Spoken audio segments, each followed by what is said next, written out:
Look. I needed to finish WWE Unreal Season 2 before I can watch Season 3, and we only have 2 more episodes of Season 2 left. So, let's go on to it.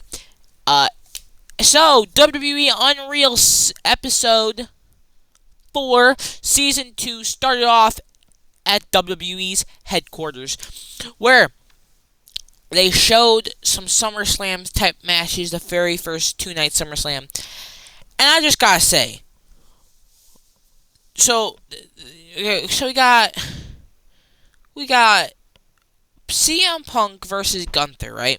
Right. And you got Cody Rhodes and John Cena. Does that say Trish Stratus versus to be determined? You're telling me Trish Stratus was supposed to have a match at SummerSlam? Is that what I was getting at? Or no? Yeah.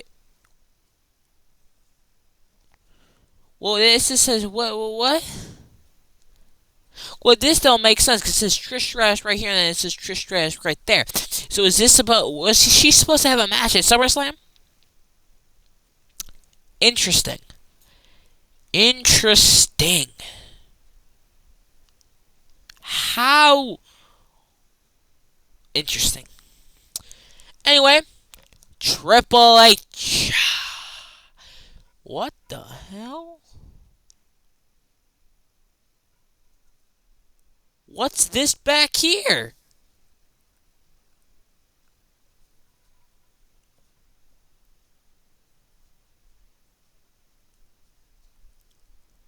Yo. Seth Rollins, Braun Breaker, Bronson Reed, Solo, and JC Mateo. Yo, whoa, what are they? John Cena versus Dominic. What is this? Bro, I have no clue what this is. But we did say Triple H.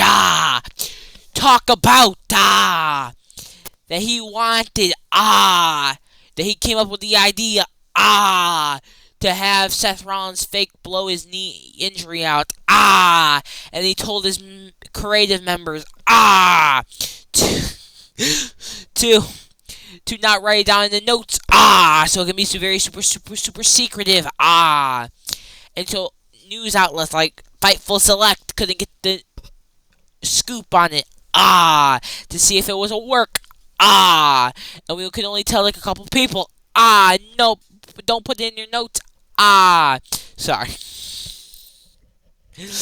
But no, Triple H did say that we should do an angle where Seth Rollins blows his knee out and don't write in the notes, and we were trying to tell like a couple people because we need this very super secretive. We can't let it get out to the public.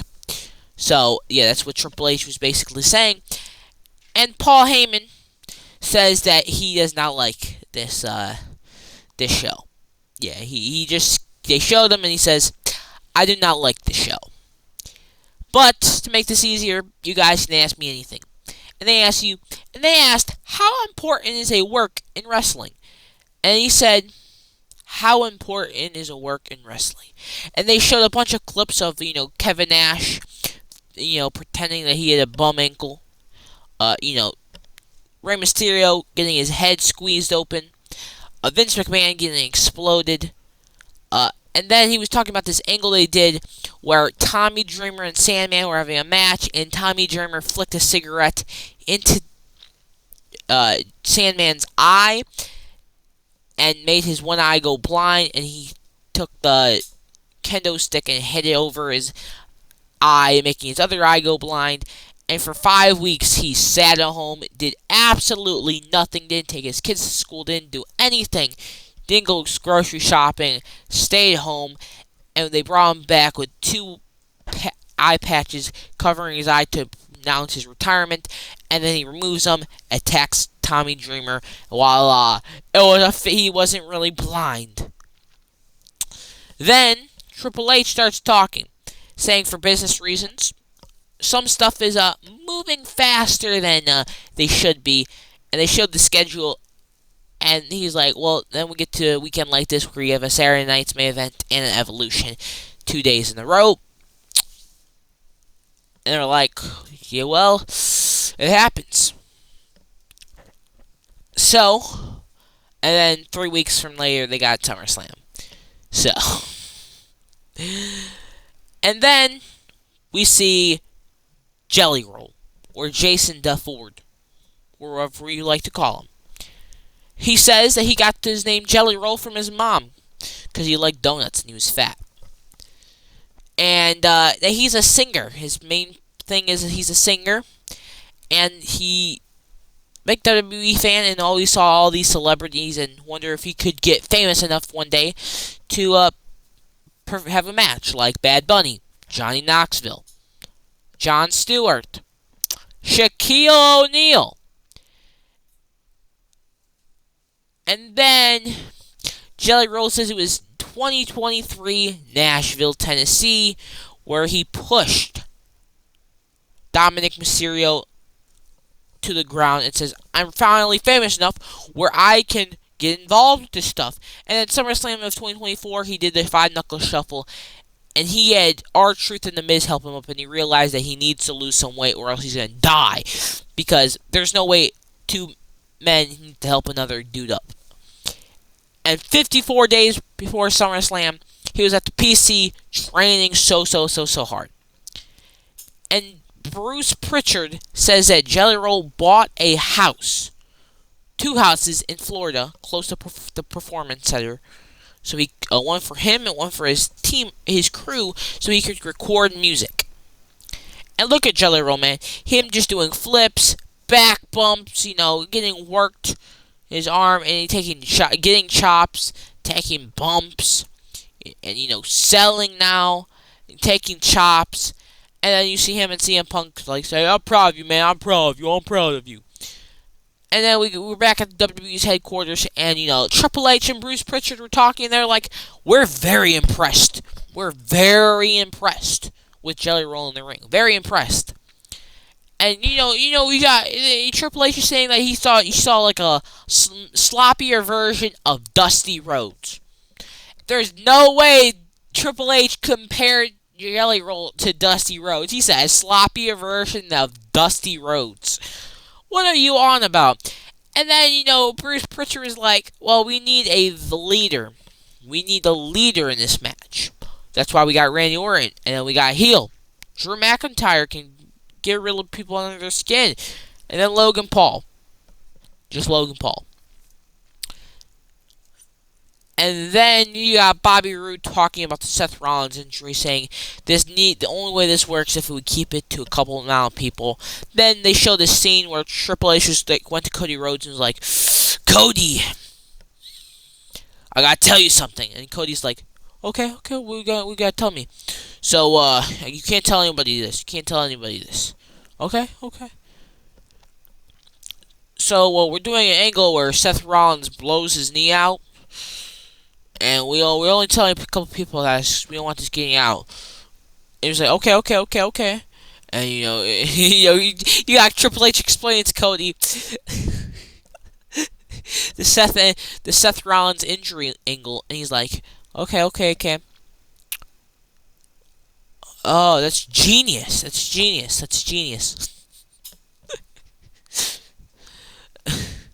So I think it's just funny to be Triple H like, hey Cody, I'm gonna tell you all the secrets we've been talking about in creative. So, Seth Rollins is getting injured. Since you need to know all this stuff, because since you're the face of the company. I think it's just funny. Just think it's funny, my guy. I just think it's funny. Just think it's funny that, Cody got told it. But I mean, I'm telling you guys, this guy's the face of the company and will never turn heel. If not, who is going to be their John Cena? And you say, well, WWE doesn't need to knock John Cena. Yes, they do. And that's Cody Rhodes, you little loser. Sorry. I get ahead of myself sometimes, And then we get to the Jelly Roll part where he pushes Logan Paul down. Then after the match, Logan Paul knocks Randy Orton out. Jelly Roll knocks Logan Paul to the ground, and then Jelly Roll hits Claymore. And then we're here with Seth Rollins versus LA Knight. And, yeah. And we see the spot where his knee goes out, BFT. And then they showed the thing where Seth Rollins was in there, except getting talked to, uh, with producers and stuff. Then we move to Florida, and we see, uh, Io Sky doing like a 4-minute handstand, and she went by her names Io Shirai, Io Sky, and yeah. And she says she likes the top of cages and such, jumping from high places, of course. And Ed, Mr. Ed, said that evolution is a concept that's been going on for over a decade, where the fans wanted the women wrestlers to have it better and get more time, like the men. Like this tweet says here, the divas are better than some of the males on the roster, yet they still get less time. True. And they decided to go for Evolution 2, which, by the way, I'm kind of sad we didn't get an Evolution 2 this year. I'm just saying, no Evolution 3 this year. I'm kind of sad.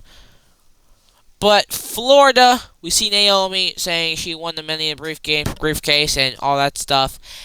And then, she's packing her briefcase with, alcohol, a taser, a wig, her contract, and then Jimmy decides to put his action figure in there. And then we see Io Sky, Rhea Ripley, Triple H planning the big spot where Io jumps off the set right here, and you got this dude right here. I think his name was Big Carl. Yeah, Big Carl was his name, I'm pretty sure. And they put Matt in there, and they had measure it to make sure Rhea's head was in the right place, all that type of stuff. So you make sure she didn't bunk her head off of cement, and she busted it open. Then we see Lyra Valkyria saying she's worked with Becky, she's worked with Bayley, but this time she gets to work with both of them at the same time. And then, Bayley's talking about how she was taken out before WrestleMania, so Becky can replace her. And she felt that, she said that she was a little bit mad that Becky was taking her place. And she was a little mad at Becky. And Becky, on the other hand, felt so bad that she was taking Bayley's spot, and she even was talking to Triple H like, "Come on, can we just get me out of here so you can figure me something else out, so I don't take Bayley's spot." And then anyway, then we get into the Bayley Becky Bayley match, and all of a sudden they cut to Triple H saying, "Man, Bayley's hair is majestic," or something or like magnificent. And Bayley had the purple hair at the time, this hair color. And and then we got Seth Rollins over here with Kevin Owens saying, if Bayley's hair was blue, she would look like Marge Simpson. Like, what the heck is going on? Why are you making fun of Bayley's hair? These two were dying laughing too. And then we move on to the Rhea and Io stuff, where we see, Jessica Crooked Car get knocked down, the crazy spot from below, Naomi returning, taking the briefcase, knocking Io Sky's noggin a little bit, throwing Rhea Ripley into the LED ring post, hitting her finisher, cashing in, and we see the women backstage like, "Yeah, oh yeah!" You got Blake Monroe. You got Blake Monroe LARPing back there. You see her, bro? Stop the LARP. Stop the LARP. The only one I really believe who is actually this happy is like her, because they're family for real, or in-laws, but their family still counts to some extent. But yeah, and that was basically the end of Unreal Episode 4, Season 3. Or Season 2. So, yeah. Time to record Episode 5. The last episode. Anyway, be first to see you tomorrow. Bye-bye-bye!